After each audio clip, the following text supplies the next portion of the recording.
ಮನುಷ್ಯನಿಗೆ ಏನೂ ಆಗಬಾರ್ದು, ಇದ್ದಷ್ಟು ಕಾಲ ಸುಖದಲ್ಲಿರಬೇಕು, ಅದಕ್ಕೆ ಬೇಕಾದ ಪರಿಸರ ಉಂಟು, ಇದನ್ನೆಲ್ಲ ಮಾಡಿ ದೇವರು ಕಳಿಸಿದಾನಿಲ್ಲ ನಮ್ಮನ್ನು. ಮತ್ತು ನಾವು ಮಂಗಗಳಾಗಿ ಪಾಶ್ಚಾತ್ಯ ವಿಜ್ಞಾನದಲ್ಲಿ ಹೇಳುವಾಗೆ ಮಂಗ ಆಗಿ ಮನುಷ್ಯ ಆದದಲ್ಲ, ನಾವು ಮನುಷ್ಯ ಆಗಿಯೇ ಇಲ್ಲಿ ಬಂದದ್ದು. ಆ ಮನುಷ್ಯ ಆಗಿ ಬರುವಾಗ ಅದರೊಳಗೆ ಒಂದು ಡಾಕ್ಟ್ರನ್ನು ಕಳಿಸ್ತಾನೆ. ಅದಕ್ಕೆ ನಾವು ಹೇಳೋದು ಇಮ್ಯೂನ್ ಸಿಸ್ಟಮ್ ಅಂತ, ರೋಗ ನಿರೋಧಕ ಶಕ್ತಿ. ಇದು ಎಷ್ಟು ಪರಾಕ್ರಮಿ ಅಂದರೆ, ನಾವು ಮುಂಚಿನ ಕಾಲದಲ್ಲಿ ಕಾಡಿನಲ್ಲಿದ್ದೆವು. ಆವಾಗ ಮನೆ ಇರಲಿಲ್ಲ, ಕಾಂಕ್ರೀಟ್ ಇದಿರಲಿಲ್ಲ, ಸೈರನ್ ಇರಲಿಲ್ಲ, ಪೊಲೀಸ್ ಇರಲಿಲ್ಲ, ಏನಿರಲಿಲ್ಲ. ಆಗ ಎರಡೇ ಕಾರಣ ಸಾವಿಗೆ. ಒಂದು ಪ್ರೆಡೇಷನ್, ಏನಾದರೂ ಪ್ರಾಣಿ ಬಂದು ನಮ್ಮನ್ನು ತಿನ್ನೋದು, ಅಥವಾ ಓಲ್ಡ್ ಏಜ್, ವಯಸ್ಸಾದ ನಂತರ.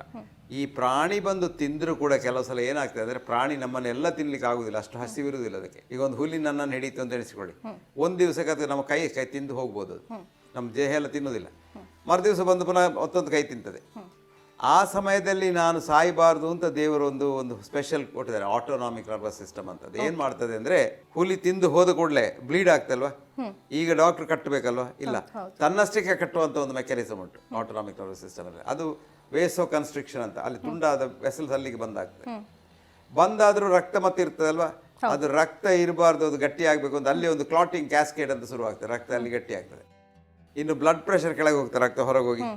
ಆವಾಗ ದೇವರು ಏನು ಮಾಡಿದ್ದಾನೆ, ಒಳಗೆ ಒಂದು ರಕ್ತದ ಬಾಟ್ಲಿ ಇಟ್ಟಿದ್ದಾನೆ. ನಮ್ಮ ಎಲ್ಲ ಪೆಲ್ವಿಸ್ನಲ್ಲೂ ರಕ್ತದ ಬಾಟ್ಲಿ ಬಿಟ್ಟು ಪಕ್ಕ ಯಾರು ರಕ್ತ ಕೊಡಬೇಕು ಅಂತಿಲ್ಲ.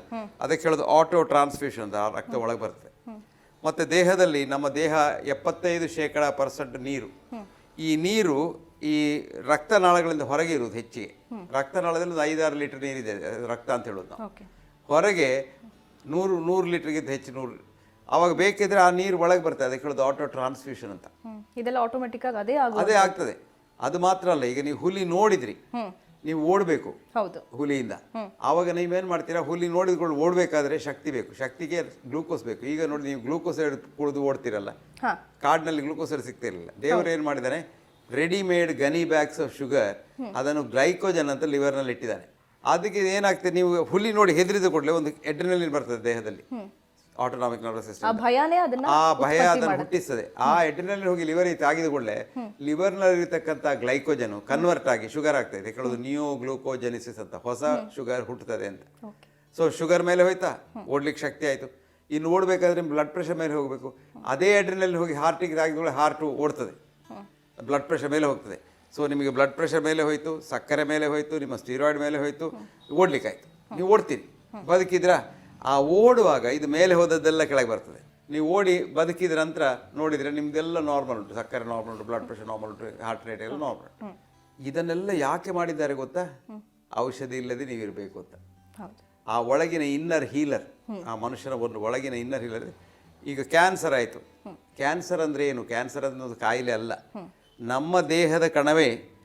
ಅದು ಪರಿಸರವನ್ನು ನಾವು ಎಷ್ಟು ಹಾಳು ಮಾಡ್ತೇವೆ ಅಂದರೆ, ಅದು ನಮ್ಮ ದೇಹದ ಒಳಗೆ ನಮ್ಮ pH, ಈ ನಮಗೆ ಆಲ್ಕಲೈನಿಟಿ, ಸ್ವಲ್ಪ ಆಲ್ಕಲೈನ್ ಆಗಿರಬೇಕು ರಕ್ತ. ಅದೆಲ್ಲಿ ಅದರ ಆ್ಯಸಿಡ್ ಆದರೆ ಕಣಗಳಿಗೆ ಬದುಕಲಿಕ್ಕೆ ಆಗೋದಿಲ್ಲ. ನಾವು ತಿನ್ನುವ ಆಹಾರದಲ್ಲಿ ಈಗ ದಿವಸಾಗಲೂ ನಾವು ಮಾಂಸವನ್ನೇ ಬೇಯಿಸಿ ತಿಂದರೆ ಸ್ವಲ್ಪ ಆ್ಯಸಿಡ್ ಆಗ್ತದೆ ನಮ್ಮ ರಕ್ತ. ಆವಾಗ ಈ ಕಣಗಳು ಏನು ಮಾಡ್ತವೆ, ಅಯ್ಯೋ ದೇವರೇ, ಈ ಆ್ಯಸಿಡ್ನಲ್ಲಿ ಬದುಕಲಿಕ್ಕೆ ಆಗೋದಿಲ್ಲ, ಆದರೆ ನಾನು ಬದುಕಬೇಕು ಅಂತ ಮ್ಯೂಟೇಟ್ ಮಾಡ್ಕೊಳ್ತವೆ. ಆ ಮ್ಯೂಟೇಟ್ ಮಾಡಿದ ಕಣಕ್ಕೆ ಹೇಳೋದು ಕ್ಯಾನ್ಸರ್ ಅಂತ. ಅದು ನಮ್ಮದೇ ಕಣ, ಅದಕ್ಕೆ ಬದುಕಲಿಕ್ಕೆ ಅಷ್ಟಾಗಿ ಮ್ಯೂಟೇಟ್ ಮಾಡೋದು.